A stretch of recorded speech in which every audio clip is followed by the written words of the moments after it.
No sé dónde quedé y cómo es que funciona esta parte ahora. Le doy hacia adelante. ¿Aquí nos quedamos?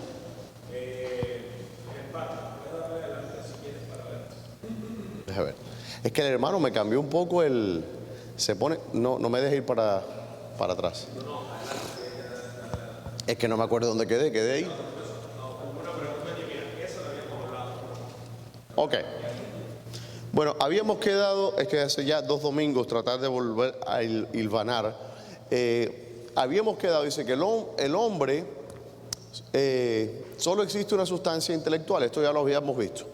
Pero vamos a empezar con definiciones nuevamente. ¿Qué es lo que significa sustancia intelectual? ¿Qué es la sustancia intelectual? ¿Cómo se llama una sustancia intelectual? Individual. ¿Quién se acuerda?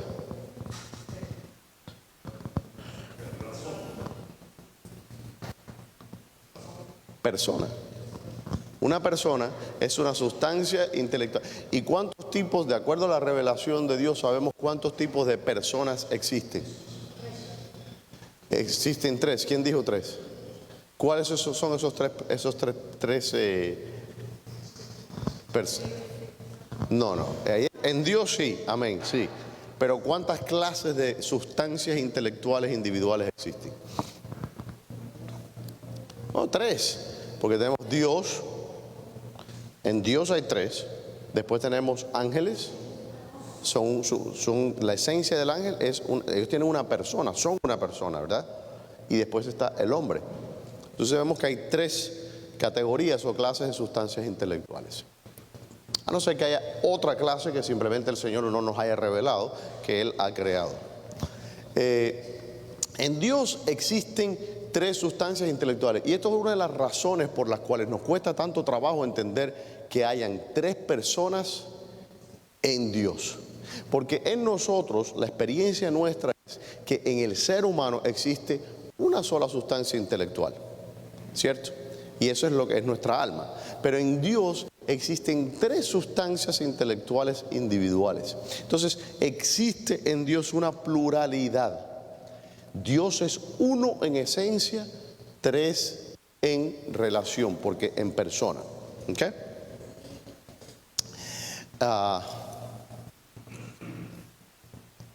Dice, en Dios existen 3 sustancias intelectuales, es decir, 3 personas en un ser. Esto se deriva del hecho de que, contrario al hombre, donde existe una distinción entre existencia, conciencia y voluntad, en Dios la existencia, la conciencia y la voluntad son un mismo acto. Ok. Creo que esto también ya lo vimos. Estamos como que refrescando hasta este punto. Ok. En este sentido, existe una analogía entre la naturaleza de la mente del hombre y Dios, en que la distinción de funciones o cualidades de la mente o del alma no implican diferencia de sustancia. ¿Qué quiere decir esto? Hay un paralelo entre las diferencias o las distinciones de personas entre Dios y las diferencias o distinciones de cualidades o facultades en el alma del hombre. ¿Cómo? Por ejemplo, el acto de la voluntad humana, el entendimiento, la memoria, etcétera, son facultades distintas en el alma del hombre, ¿sí o no? ¿Sí o no? Hermano, necesito una respuesta, ¿sí o no? Le digo sí o no y se me quedan mirando. Sí, son facultades, es decir, el entendimiento no es lo mismo que la memoria, ¿no? Ni es lo mismo que a ver, ¿cuál es otra facultad del alma? A ver que la voluntad. La voluntad es diferente. Pero usted no tiene 3 almas de acuerdo a cada facultad que tiene, es un solo alma. De la misma manera que en Dios es una misma esencia, pero existen 3 personas. Lo que estas personas, obviamente porque todas las cosas en Dios son supereminentes, ¿okay?, tienen la cualidad de ser una sustancia intelectual individual.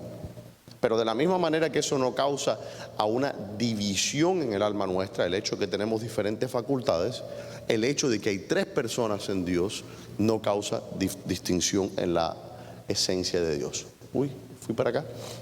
Dice, la existencia, la conciencia y la voluntad no son tres diferentes esencias diferentes, sino que tienen la misma esencia. Es decir, en forma cruda podemos decir que están compuestos de la misma cosa. De igual manera, en Dios la distinción de personas es una distinción de relación, no de esencia. ¿Ok?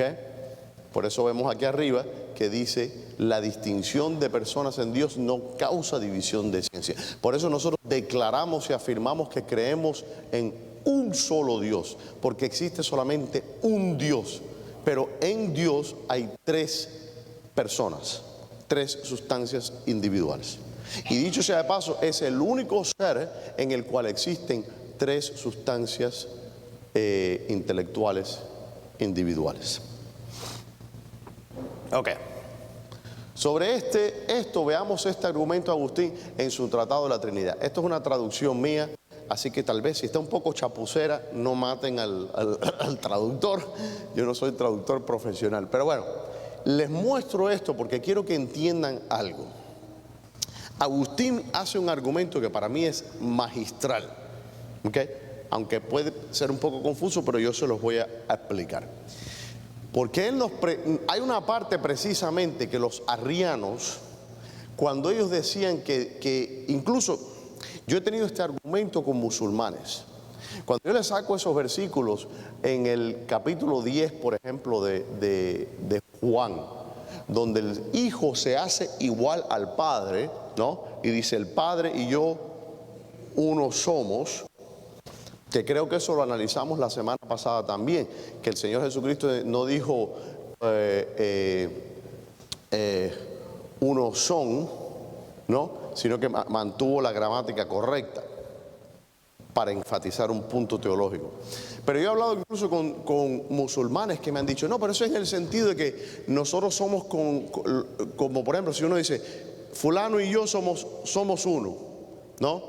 Como hay un poema de estos poemas vanguardistas, de socialistas, de izquierdosos, de los años 60 y 70, que no me acuerdo si era de Benedetti o de quién era aquel poema que decía, cuando estamos codo a codo, somos mucho más que dos, ¿no? Y entonces aquí hay alusión de que somos como de un mismo sentir. Entonces, el musulmán decía, me explicaba, que la razón por la que el Señor Jesús dijo que Él era igual al Padre, era que eran igual en propósito, igual en voluntad, pero no en esencia. ¿Ok? Ahora, es precisamente a esa noción que de hecho muchos de los neoarrianos proponen, y los neoarrianos, ¿quiénes son? ¿Quiénes más? Testigos de Jehová, los pentecostales unitarios, que enseñan que no hay distinción de personas. Pero vamos a ver el problema con esa interpretación en el argumento que hace Agustín. Se lo voy a leer primero. Dice, nada dicho de Dios es dicho en cuanto a modalidad o modo o modificación, porque nada modifica a Dios. Pero esto no implica que todo lo que se puede decir de Dios se dice en forma sustancial, es decir, en referencia a su sustancia. Algunos predicados de Dios son dichos en referencia a otra cosa, como Padre con referencia al Hijo e Hijo con referencia al Padre.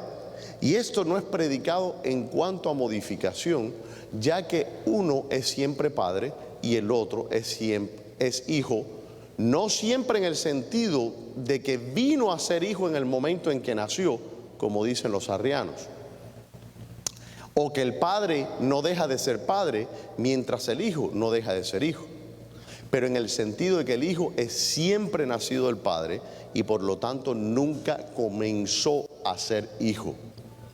Si el hijo hubiera llegado a ser hijo en algún momento o dejara de ser hijo, el predicado de hijo sería dicho en el sentido de modalidad o modificación.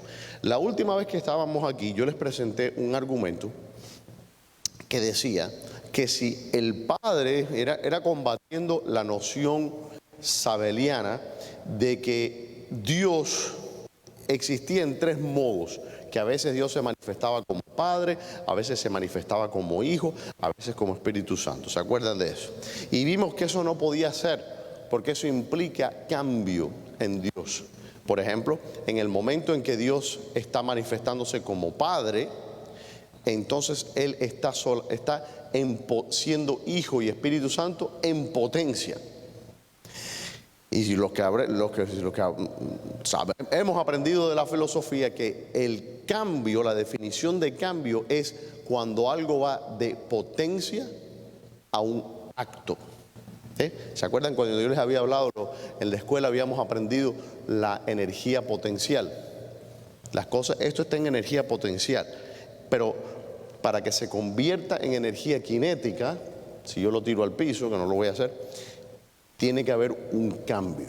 Ok, si Dios es a veces Padre, a veces Hijo, a veces Espíritu Santo, significa que para Él pasar de una de estas manifestaciones a otras tiene que incurrir un cambio, lo cual es imposible, porque Dios es inmutable y en Él no hay sombra de mutación. Por tanto, si Dios es Padre, y la Biblia claramente nos dice que Dios es Padre, entonces Dios tiene que haber sido siempre Padre, no que comenzó a ser Padre. Porque si Dios hubiera empezado a ser Padre en algún momento, entonces en ese momento hubo un cambio en Dios, lo cual es imposible. Entonces aquí Agustín nos dice, hay dos formas que podemos hablar de Dios. Podemos hablar de términos en referencia a su esencia, y podemos hablar en términos referentes a modificación. Obviamente no podemos decir nada en cuanto a modificación de Dios. Por tanto, cuando hablamos de Padre, Hijo y Espíritu Santo, no son tres cosas que se modifican o que se intercambian, sino son tres cosas que Él siempre ha sido sustancialmente. ¿Preguntas hasta ahí? ¿No? Muy temprano. Dice, es decir, que si en algún momento Dios se hizo Padre del Hijo, significa que la esencia de Dios cambió. Es decir, que hubo un cambio en Dios, puesto que antes de tener el Hijo no era Padre, pero es imposible que haya cambio en Dios. Le doy un ejemplo. Cuando un hombre es bachiller o soltero y de repente se casa, ocurre un cambio ontológico en la persona. ¿Qué significa eso? Un cambio en la esencia. ¿Qué es la esencia de algo? La esencia de algo, en gramática, es aquello que contiene el predicado. ¿Okay? El predicado, la esencia, es lo que se contiene en el predicado. Por ejemplo, si yo digo, Abraham es patriarca, nacido en Ur de los caldeos, que llevó a su hijo a ser sacrificado, el padre de la promesa, el que habló con Dios, caminó con Dios, etc. Todo eso, ese predicado se contiene en la definición de lo que es Abraham. La definición de algo, eso lo habíamos comentado antes, lo que es, en el latín dicen quid est, la quidità, la esencia de lo que algo es, se contiene en la definición. Si algo no es contenido en la definición, entonces no pertenece a la esencia de lo que se está definiendo. Si yo digo, por ejemplo, Abraham, padre de la fe, patriarca, padre de Isaac, etcétera, que se mudó a vivir a Sodoma y Gomorra. Eso no es cierto, porque Abraham nunca se mudó, fue su sobrino. Entonces, eso no pertenece a la esencia de Abraham. Ahora, nosotros miramos a las cosas desde el punto de vista de la limitadísima perspectiva del presente. Pero Dios ve a todas las cosas en un simultáneo presente. Es decir, que para Dios no hay pasado, ni presente, ni futuro. Él ve todas las cosas como si fueran presentes. ¿Ok? Abraham está tan presente a Dios como lo estamos nosotros ahora. ¿Qué significa eso? Que Él puede ver la esencia de las cosas en sí, porque Él ve la totalidad de la esencia del ser de todas las cosas. Nosotros solamente vemos un aspecto, pero Él ve toda la vida de Abraham, toda la vida de ese ser que se llamó Abraham, desde su concepción hasta que murió, y aún lo está viendo en el cielo, ¿no? Entonces, ¿qué significa? Que no se puede introducir ningún cambio en la esencia, en la definición, porque introducir un cambio en la definición significa introducir un cambio en la esencia. Por eso, cuando un hombre se casa, ocurre un cambio ontológico, porque algo en la historia de ese ser cambió. ¿Ves? De la misma manera que si Dios llegara a ser Padre, o si Dios llegara a ser Hijo, o si Dios llegara a ser Espíritu Santo, significa que hubo un cambio ontológico. No estamos hablando simplemente, estamos hablando de un cambio de esencia en sí, lo cual es imposible. Por tanto, una vez reafirmamos, Dios es siempre Padre, Dios es eternamente Hijo y Dios es eternamente Espíritu Santo. Y aún más, para recordarle a clases anteriores, ¿por qué es cierto esto? Porque vimos que el Logos, el Hijo, es la autoconciencia de Dios. Y no existió ningún momento en que Dios no tuvo una autoconciencia, un conocimiento de sí mismo. Y también no hubo un momento en el que Dios no tuvo una voluntad hacia ese conocimiento, que es el Espíritu Santo. Amén. Bienvenida, hermanita. Ok, dice, es imposible que sin embargo, si lo que es llamado Padre se llamase así en referencia a... Este es el... Ojo aquí, porque aquí viene el planteamiento de Agustín. Si Padre se llama, primero se los voy a leer, dice, sin embargo, si lo que es llamado Padre se llamase así en referencia a sí mismo y no en referencia al Hijo, y lo que es llamado Hijo se llamase así en referencia a sí mismo y no al Padre, entonces el uno se llamaría Padre y el otro Hijo sustancialmente. Déjenme explicarle. Nosotros decimos Padre en referencia al Hijo, porque Él tiene un Hijo. Pero si nosotros llamamos al Padre Padre, no en referencia al Hijo, sino en referencia a sí mismo, a su esencia, significa que cada uno tiene ese nombre por sí mismo, es decir, en esencia, lo cual significa que habrían tres dioses: Padre, Hijo y Espíritu Santo. Serían tres dioses, pero no son tres dioses, son un Dios. Por tanto, ese es el argumento que está haciendo Agustín. Cuando decimos Padre e Hijo y Espíritu Santo, no es una referencia sustancial. Nosotros no decimos Padre en referencia al Padre en sí, decimos Padre en referencia al Hijo, y decimos Hijo porque es Hijo del Padre. Entonces, cuando se usan estos términos, se dicen en referencia al otro, no a sí mismo. Porque si se dice en referencia a sí mismo, entonces se está diciendo esencialmente y no relativamente. No relativamente en el sentido, no entiendan mal de la palabra, sino de relación, ¿ok? O relacionalmente. ¿Entienden más o menos esa distinción? El Padre es Padre porque tiene un Hijo, y el Hijo es Hijo porque tiene un Padre. Pero el Padre no es Padre independientemente del Hijo. Si ese fuera el caso, entonces habrían tres dioses. ¿Ve? Pero el Padre es Padre en referencia al Hijo, y el Hijo es Hijo. Estos no son términos. ¿Ve? Términos, eso no es un término esencial en Dios, de esencia, una distinción de esencia. Lo que quiero decir con esto, por ejemplo, Dios es omnipotente. Eso es un término de esencia. Esencialmente Dios es omnipotente, Él es omnipresente, Él es omnisciente. Pero esos atributos se le atribuyen a las tres personas de la Trinidad, no a una sola. ¿Ves? Porque todos son de la misma esencia. Hay un solo ser que se llama Dios. Un solo Dios. Tres personas. Hermano, usted iba a decir algo. Amén, pastor. En Isaías 9:6, porque un niño nos es nacido, hijo nos es dado, y el principado sobre su hombro, y se llamará su nombre, admirable, consejero, Dios fuerte, Padre eterno, sí, príncipe de paz. Casualmente lo que usted haciendo referencia. Sí. Cuando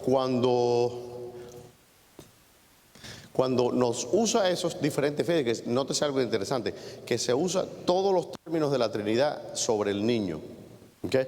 Ahora, no significa que el niño es las tres personas de la Trinidad, sino que el niño viene precisamente, la revelación del Señor Jesucristo es a revelarnos a Dios. Porque solo, dice que nadie conoció a Dios jamás. El Hijo le ha dado a conocer. ¿Por qué? Porque el Hijo es el conocimiento de Dios. El Hijo es la mente de Dios. Y la mente de Dios da a conocer a Dios. De la misma manera, en analogía, que nosotros sabemos quién es alguien cuando conocemos lo que piensa o nos descubre su mente, ¿cierto? Uno no sabe quién es la persona hasta que usted sabe lo que esa persona piensa, cómo es, lo que siente, hasta que le revela ¿qué cosa? Su mente. De la misma manera que Dios se da a conocer revelándonos ¿qué cosa? Su logos, su mente, su razón, su Hijo. Amén, hermano. Dice, pero como el Padre solo se llama Padre porque tiene un Hijo, y el Hijo solo se llama Hijo porque tiene Padre, estos nombres o predicados no son dichos en sentido sustancial o en sentido de sí mismos, sino en referencia del otro, es decir, en un sentido relacional. Ni tampoco pueden ser predicados de modificación, ya que lo que significa en llamarlos Padre e Hijo pertenece a ellos eterna e inmodificablemente. Es decir, como habíamos hablado antes, estos predicados no son predicados de modificación o de cambio, como ocurre en el caso de los seres humanos. Yo llegué a ser padre, pero yo no soy padre eternamente. Yo me convertí en padre, pero Dios siempre ha sido padre. Porque aquel logos que fue concebido en la mente de Dios siempre ha existido. Porque Dios siempre ha tenido un logos. Si Dios no tuviera un logos, entonces no fuera Dios. Por tanto, la presencia de las tres personas en Dios es algo que definen a Dios esencialmente. Dios ha sido siempre, eternamente, Padre, Hijo y Espíritu Santo. ¿Ok? ¿Y qué pasó aquí, hermano? Una de las preguntas que a veces se plantea, cuando Cristo está en la cruz, que él dice, clama, Padre, Padre, ¿por qué me has desamparado? Entonces, a veces dice, bueno, y entonces si esos son tres, porque él dice que su padre lo entiende. Sí. Ajá. Y vamos a entrar un poco eso la semana que viene. No quiero tampoco hacer el estudio interminable, como se nos ha convertido el estudio del Apocalipsis, pero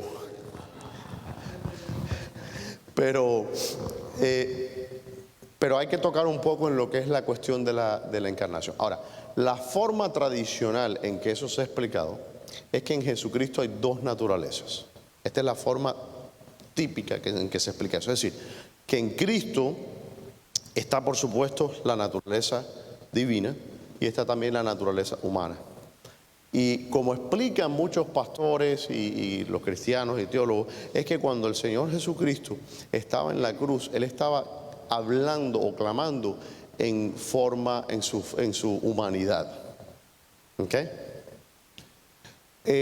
Yo no lo veo de esa manera. ¿Por qué razón? Porque el Señor, es decir, sí hay un aspecto de eso, de Dios abandonando a Cristo en su humanidad, ¿ok? Por salvar al mundo. No voy a decir que ese aspecto no está ahí. Pero cuando estamos hablando del abandono, y no quiero entrar en eso porque vamos a hablar de esos puntos. Vamos a hablar, por ejemplo, también del punto de que cuando el Señor dice, nadie sabe los tiempos ni las sazones, ni los ángeles, ni el Hijo, solamente el Padre. Pero ven acá, si estamos diciendo que el Hijo es la mente del Padre, que Él es Dios mismo, ¿cómo entonces puede no saber? Entonces, eso lo vamos a tratar, esos temas. Por ahora solo le voy a decir que cuando el Señor Jesucristo dijo esas palabras en la cruz, todas las palabras que el Señor Jesucristo dijo servían un propósito puntual. Todo. Incluso cuando el Hijo, yo soy, que clamó en aquel día de la fiesta grande, que Él dijo, yo soy el agua de vida. ¿Okay? Eso no fue accidental, que Él de repente empezó a decir de la nada, yo soy el agua de la vida, en una celebración. ¿De qué estaba hablando? Eso era para que se cumpliese una profecía. ¿Okay? En el momento en que Él clama eso, el sumo sacerdote, por ejemplo, estaba echando agua sobre el altar a las 12 del día, el agua viva que representaba a él, ¿no? Y él dice, yo soy el agua de vida. Él dice, lo que están viendo era un símbolo de lo que venía. Bueno, entonces cuando el Señor nos habla, Elí, Elí, lama sabactani, el libro de los Salmos no tenía 1, 2, 3, 4, 5, 6, no como tenemos hoy día. Los Salmos se conocían hasta bastante recientemente con el nombre de la primera frase con que comenzaban. Por ejemplo, el Salmo 110 se conoce como el Dixit, el Salmo Dixit. ¿Por qué se dice Dixit? Porque comienza así, Dixit Dominus Dominus Deus, sedet ad dextram, dice, dijo el Señor a mi Señor, siéntate a la diestra. Entonces, los salmos, el nombre era de la primera frase. Ahora, ¿qué salmo comienza Elí, Elí, lama sabactani? Dios mío, ¿por qué me has abandonado? Salmo 22. Entonces, lo que el Señor Jesucristo estaba haciendo también, que es muy importante en el texto, Él estaba de hecho recitando el Salmo 22.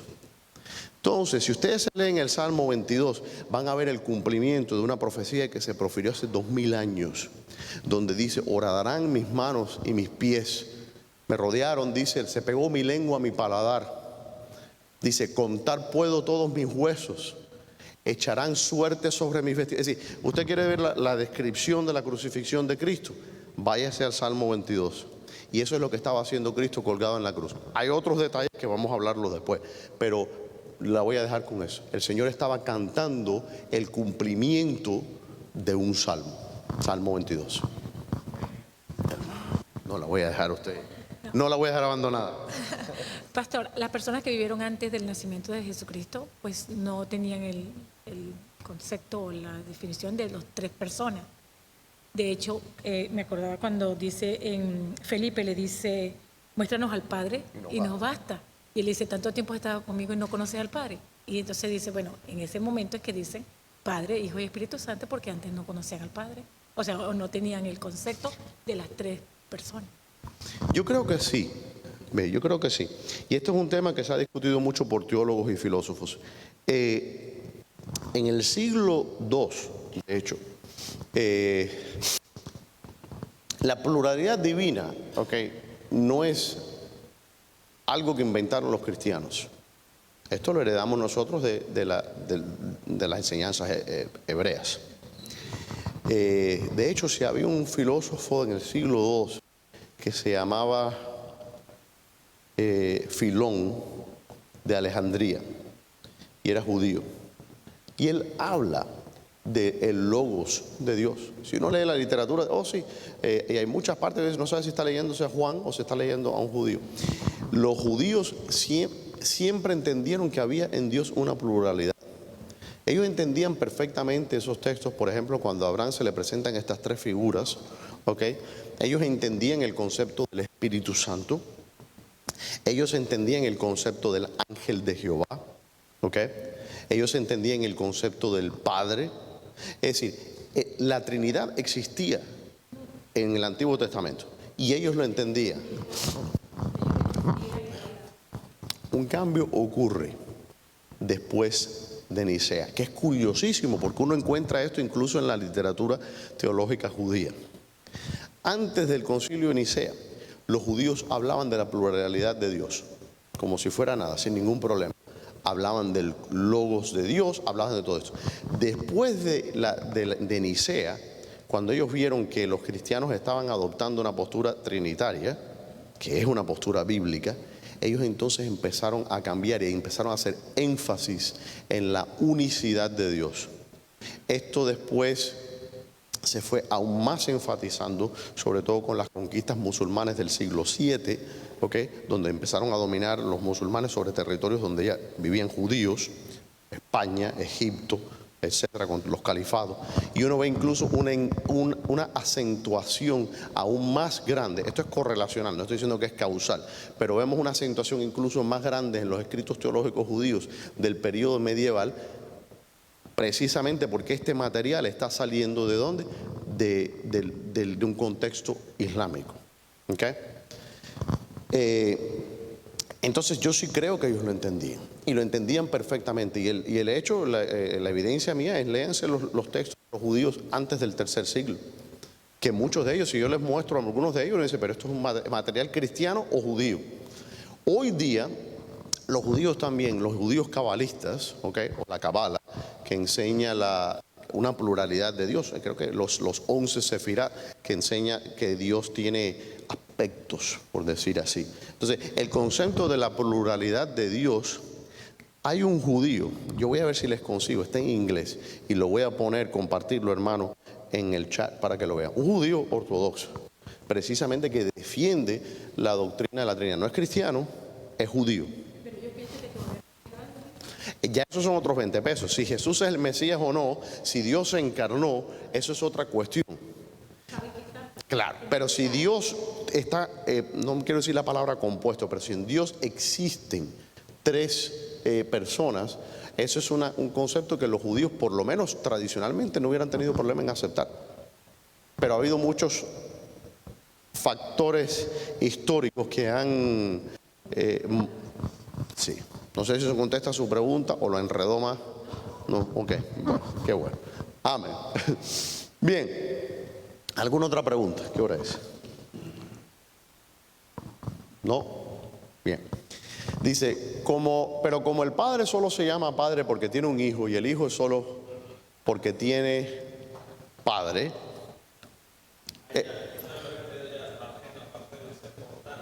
Por tanto. El que hermano no quiere que vaya para atrás, no quiere que vaya para atrás, lo que quiere que vaya adelante, por favor. Por tanto, estamos en el capítulo 20.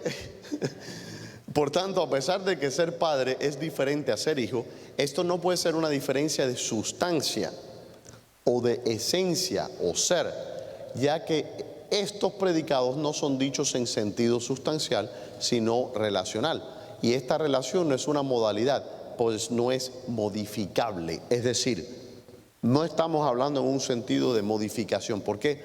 Porque Dios no puede dejar de ser padre.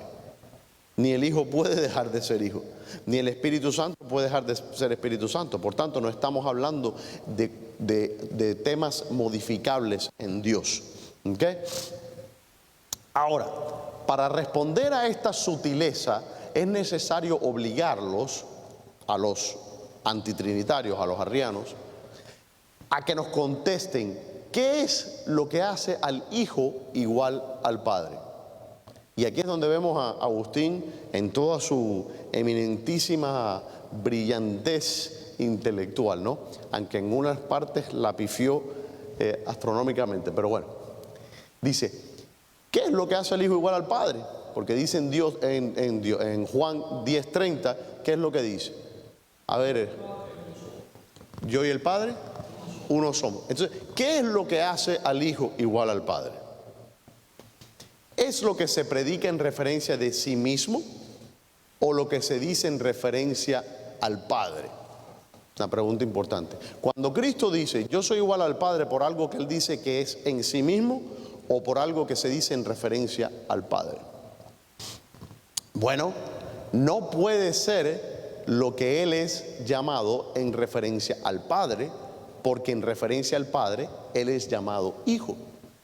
Entonces, cuando Cristo dice, el Padre y yo somos uno, obviamente no son uno en cuanto a sí mismo, porque significa que el Padre es Hijo.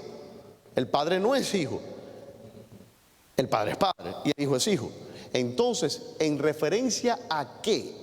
Porque recuerden el argumento. Ahora dice que Cristo, que Jesús no es, que el Hijo no es de la misma esencia del Padre. El punto es este. Entonces Agustín se hace la pregunta, ok, entonces ¿en cómo son iguales? No en referencia a ser igual al Padre en sí mismo, porque en sí mismo Él es Hijo y el Padre en sí mismo es Padre. Entonces no son iguales. Bueno, en esencia. Bueno, no puede ser lo que es llamado en referencia al Padre, porque en referencia al Padre le es llamado Hijo. Y en este sentido, el otro, es decir, el Padre, no es Hijo, sino Padre.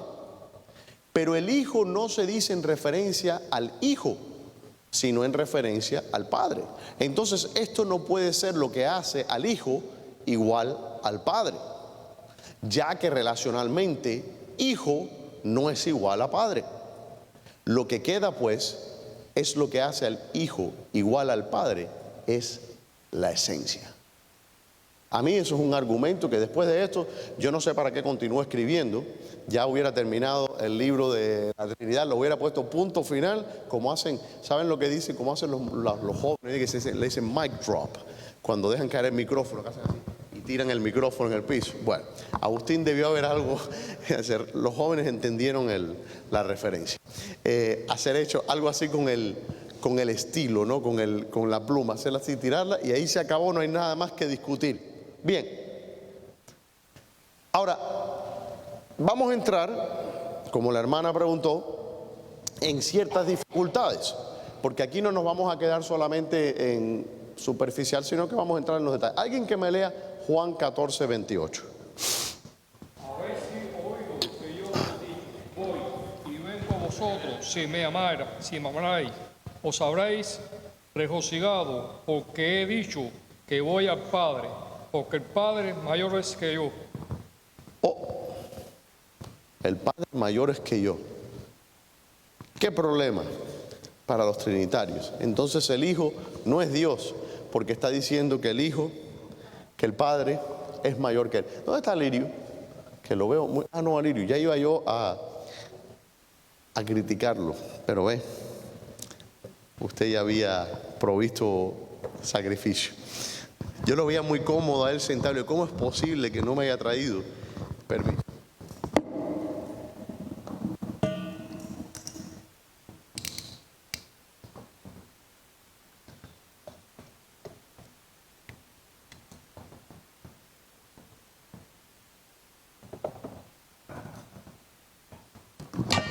Ok. Yo me acordé ahora, había un guajiro en el pueblo mío allá. Cuando yo fui de muchacho, fui a visitar a Santa Clara, donde era mi familia. Y fuimos con un tío mío, tío Pipo. Y fuimos hasta lejos y llegamos a casa de un guajiro y el guajiro me dio agua de pozo, pero fría. Y yo me la tomé y le dije, oh, qué agua tan rica. Y me dice el guajiro, el agua, dice la gente, que no tiene sabor. Pero yo cada vez que me tomo un vaso de agua fría le encuentro un sabor diferente. No sé por qué, mire cómo funciona la mente. Tomé el agua ahora y me acordé de aquel señor. Bien.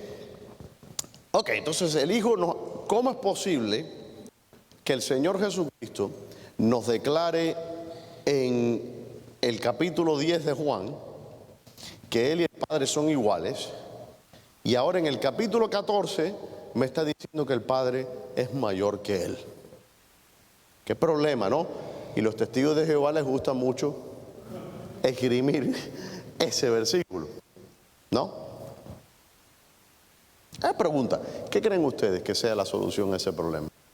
Por curiosidad. ¿Quién sabe?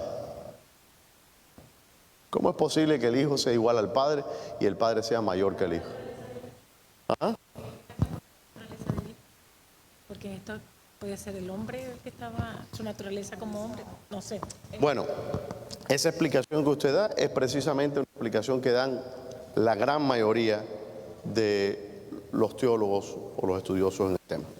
No es la explicación que me convence, por una razón. Yo soy muy celoso de cuidar y no caer en la herejía que se llamó la herejía nestoriana. Y la herejía nestoriana puso una división tan severa entre las dos naturalezas del Señor que terminó haciendo de cada una de las naturalezas una persona.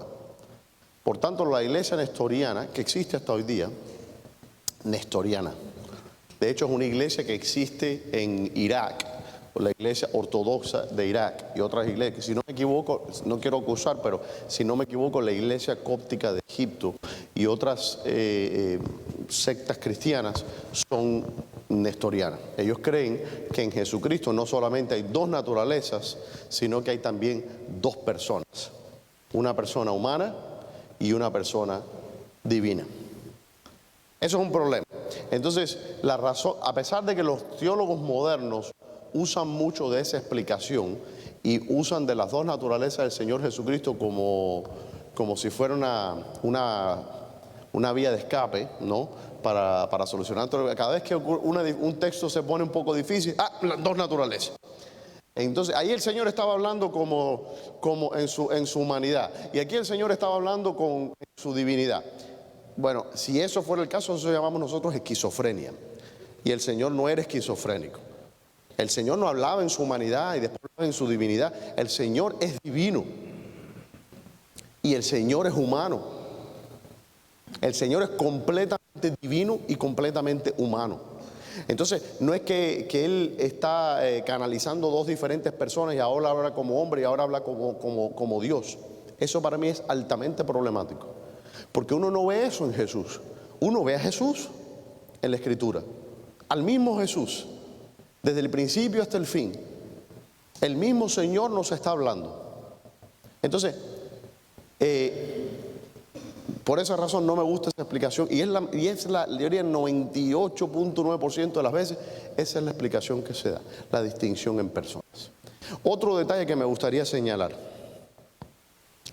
lo que hace al hijo no es su humanidad, es su divinidad. Y nótese que él dice, el Padre es mayor que yo. Entonces a mí eso me lleva a pensar o me lleva a concluir que el Señor, si vamos a hacer ese argumento de la distinción entre su naturaleza humana y su naturaleza divina, eso me lleva a mí a pensar que el Señor no estaba hablando en su naturaleza humana, porque estaba hablando del Padre y dice, el Padre es mayor que yo.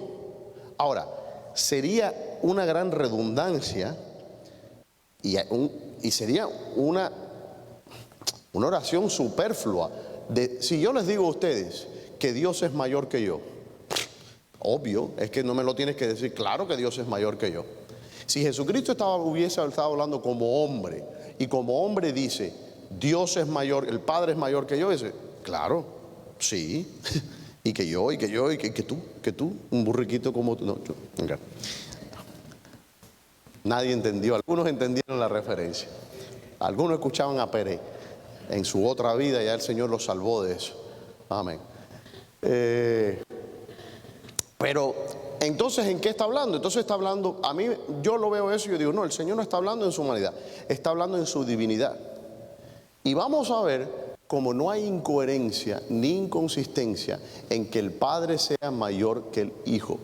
Y eso no significa que el Hijo no es igual al Padre en esencia, lo cual significa que es en omnipotencia, en omnisciencia, etc. Y vamos a analizar eso, ¿ok? Y ahora ¿se acabó? Y aquí damos finalizada a la escuela dominical, no teniendo más que agregar.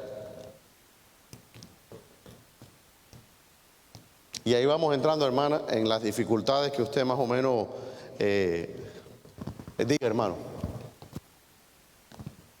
A mí me gusta que el hermano ya tiene su micrófono personal ahí al lado.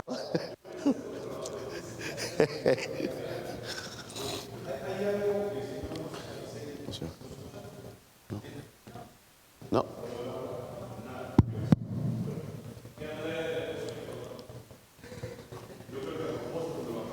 Apágueselo, hermano. Hola. Ahora sí. Sí. Malo el hermano Ismael. Hay algo que el Señor nos enseña también en el matrimonio con respecto al valor del hombre y la mujer. Que el hombre y la mujer son diferentes, pero en valor son iguales. Pero hay una jerarquía que el Señor ha puesto en el matrimonio, donde el marido es cabeza de la mujer, ¿no? Y esta distinción es la que también el Señor después hace diciendo, Cristo es cabeza del varón. Y dice, y el Padre, y Dios es cabeza de Cristo. Yo entiendo que no es un problema en cuanto al valor en esencia, sino en cuanto a la jerarquía que Dios mismo ha dispuesto en su creación y en Él mismo. Es lo que veo en la Escritura. Yo no quería introducir ese término jerarquía, porque hubo muchas herejías después que precisamente usaron el monarquianismo, por ejemplo, es uno de esos, ¿no? Entonces, nos entra en terreno que no quiero expandir. Yo he estado tratando de evitar lo más que puedo la costa rocosa que estamos... Claro, porque no, la jerarquía es como decir que el padre es superior al hijo. Y el problema es que no hay padre sin hijo, ni hay hijo sin padre y sin Espíritu Santo. Entonces, esto no son cosas que son agregadas a Dios. El problema de introducir una jerarquía dentro de la divinidad, de la Trinidad, es que hace a unas personas de la Trinidad dependientes, por decir así, de la otra persona que como que puede subsistir independiente de estos. Y eso obviamente es una herejía, ¿no? Pero por eso he estado tratando de mantenerme, yo veo las rocas donde van y mantenemos en él. Pero lo que dijo el hermano, sí es algo que precisamente el argumento está basado en eso que usted usó la mujer y el hombre en el matrimonio, en por no decir la palabra jerarquía, pero en esa sumisión, ¿no? O esa subordinación del uno al otro. Que me parece es un buen ejemplo. Yo hice precisamente el mismo argumento, como van a ver ahora, pero manteniéndome en la relación filial entre padre e hijo. Pero es exactamente el mismo argumento, hermano. Bien, ¿cómo vamos a interpretar pasajes? Alguien lea pasajes como Marcos 13:32 y Mateo. No, usted se me pasó. Aquí me brincó una... No, pero esa otra parte me falta. Se me brincó, pero no me diga que no lo puse. No me acuerdo si lo puse, porque si no, no puedo seguir.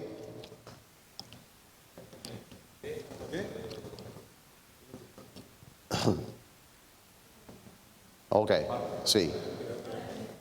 Ajá. Ajá. Ajá, alguien le hackeó. Yo decía, bueno, ¿cómo me brincó? Me saltó de... Ok. La palabra meizo se usa en un sentido relativo, particularmente en referencia a rango de edad o dignidad. Por ejemplo, aquí le doy algunas... La palabra meizo es lo que dice mayor, ¿ok? Y aquí les doy algunos ejemplos en lo que se puede usar esa palabra en el griego. Por ejemplo, hay que respetar a los mayores, ¿ok? O el profesor es mayor que el discípulo. Otro ejemplo lo vemos en la música en meison clímaca, que es la escala mayor, donde se usa en el sentido de grado. Les doy un ejemplo.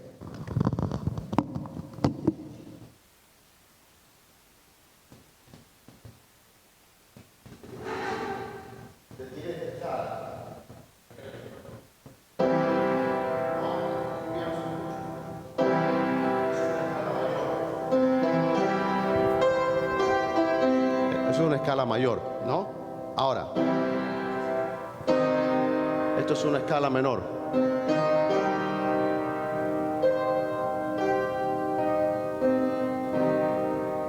Mayor, menor. Ok. Bueno, eso.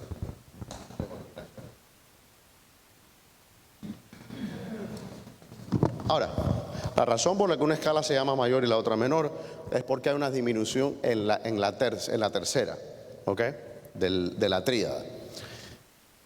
Pero no significa que la escala mayor sea mejor o superior en esencia que la escala menor. Son dos escalas musicales diferentes. Cuando decimos mayor o escala menor, yo toqué dos escalas, la mayor y la menor, es simplemente es un término relativo para expresar en qué ubicación está la tercera. Eso es todo. No podemos hacer o trazar un juicio de carácter moral. Hermano, usted que es músico, ¿usted cree que las escalas mayores son de más alto rango que las escalas menores? ¿O son escalas? Es decir, igual una a la otra. La diferencia es aquella tercera, ¿no? Se dice tercera en español. La tercera disminuida, ¿no? O bemol, o como quiere llamarlo, ¿no? A medio tono. Bien. ¿Qué dice? Entonces, la razón por la que le pongo estos ejemplos es para que usted entienda en qué sentido se usaba esa palabra mayor, ¿ok? Porque inmediatamente nosotros pensamos mayor como en cantidad, cuantificamos el término, ¿ok? Y esto no es necesariamente cuantificable. Por ejemplo, decimos, hay muchos filósofos que se llaman fulano el mayor y fulano el menor. Pliny ¿Se acuerdan de Plinio, el romano, el mayor, y Plinio, el joven o el menor? Ok. Como habíamos visto en el capítulo 10 del mismo libro de Juan, había declarado igualdad con el Padre. Pero 4 capítulos después nos dice que el Padre es mayor que el Hijo. ¿Cómo se resuelve esta tensión? ¿Se contradice la Escritura? La mayoría de los intérpretes, sobre todo los intérpretes modernos, explican esta aparente inconsistencia a la luz de Hebreos 2:9, que es la posición que habíamos hablado. ¿Qué dice en Hebreos 2:9? Pero vemos a aquel que fue un poco menor de los ángeles, a Jesús coronado de gloria y de ahora a causa del padecimiento de la muerte, para que por la gracia de Dios gustarse la muerte por todos. Ok, entonces ahí vemos el argumento que habíamos hablado con la hermana Iris. Ahí estamos hablando de la degradación del Señor, de su humillación, de su despojo, de su vaciamiento, ¿no? De el kenosis Christi, del vaciamiento, el despojarse de su divinidad, como muchos lo explican. Ok, y ellos explican que cuando el Señor Jesucristo dice que el Padre es mayor que yo, están refiriéndose a que Cristo estaba hablando en su humillación, lo cual es equivalente a decir que estaba hablando en su humanidad. ¿Ok? Pero ya vimos los problemas con esa posición. ¿Qué dice entonces en Filipenses 2:5? Ahí otra vez vemos que se habla de la 5 al 11. ¿Qué dice en Filipenses 2:5-11? Haya pues en vosotros este sentir que hubo también en Cristo Jesús, el cual, siendo en forma de Dios, no estimó el ser igual a Dios como cosa a que aferrarse, sino que se despojó a sí mismo, tomando forma de siervo, hecho semejante a los hombres, y estando en la condición de hombre, no se humilló a sí mismo, haciéndose obediente hasta la muerte y muerte de cruz. Ok. Por lo cual Dios también le exaltó hasta lo sumo y le dio un nombre que es sobre todo nombre, para que en el nombre de Jesús se doble toda rodilla, en los que están en los cielos y en la tierra y debajo de la tierra, y toda lengua confiese que Jesucristo es el Señor, para gloria de Dios Padre. Ok, entonces el Señor dice que toda lengua confiese que Jesucristo es el Señor, que Jesucristo es Dios, que Dios está revelando la segunda persona de la Trinidad y todo el mundo le va a rendir culto a la segunda persona de la Trinidad. Ahora, cuando el Cristo se humilla, Él no deja de ser Dios.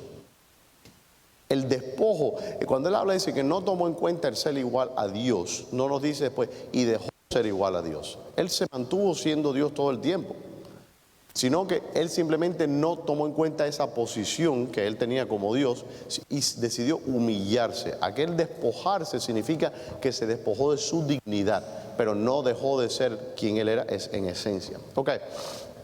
Pero bueno, esa es la forma en que se interpretan o que se trata de explicar este versículo mayormente. Dice, sin embargo, el texto no nos da ninguna justificación hermenéutica, y este es el punto que yo quiero hacer. El texto no nos da ninguna justificación hermenéutica para decir que en Juan 10:30 el Hijo hablaba en su naturaleza divina y que en Juan 10:28 hablaba en su naturaleza de su humillación. Si usted está mirando el texto, yo quiero que me explique qué justificación hermenéutica hay. Cuando usted ve, yo le presento los dos pasajes. En uno está con sus discípulos y dice, yo y el Padre somos uno. Aquí nos dice, el Padre es mayor que yo. ¿Cómo sé yo, nada más que mirando este texto, que en una estaba hablando en su naturaleza divina y en el otro en su naturaleza humana?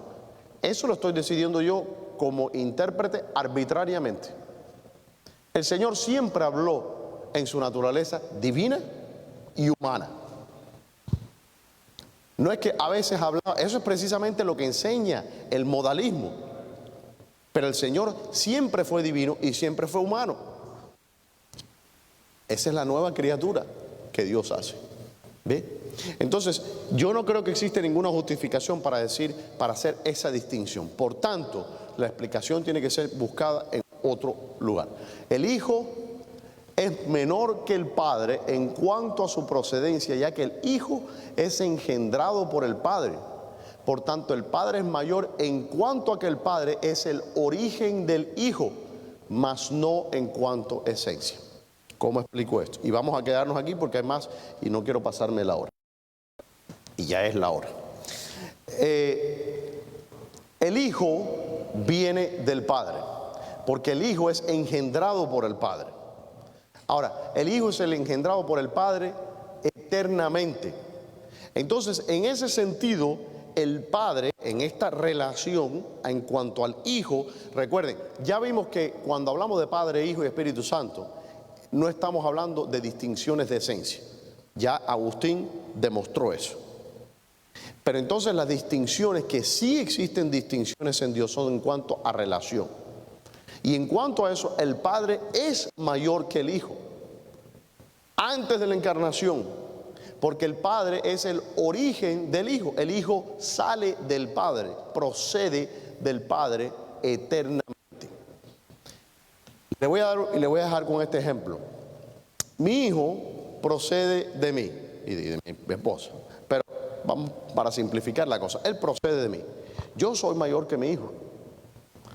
No solamente en edad, ¿no? Pero yo soy mayor en cuanto a la relación del hijo. Los padres siempre son mayores que los hijos. Por eso es que el Señor nos dice, honra a tu padre y a tu madre. No dice, honra a tu hijo. Los hijos, dice, te inclinarás frente a las canas. Los hijos le deben honra y reverencia a los padres. ¿Sí o no? ¿Algún hijo que diga amén? Jóvenes no dicen nada, se quedan callados. Bueno, los hijos le deben reverencia y honra a los padres. Significa entonces que los padres son de una esencia superior al hijo. ¿Significa entonces que los padres son de una dignidad humana superior al hijo? No. Los padres son exactamente al hijo en cuanto a su humanidad, que es su esencia. Son exactamente iguales a los hijos en cuanto a su valor, a su naturaleza. En todo somos iguales. Somos seres humanos todos. Hueso de mi hueso, carne de mi carne. Pero en cuanto a la reverencia que se le debe, el padre es mayor. El profesor es mayor que el discípulo. El pastor es mayor que el congregante. Pero esto es en relación. La distinción de esencia, en lo cual existe solamente. ¿Entiende la distinción? Le dejo eso porque ¿quién me adelantó? La semana que viene seguimos con esto, pero ahí le dejo nada más para que vean por dónde es que vamos a ir en esta explicación. ¿Ok? Amén. ¿Ah?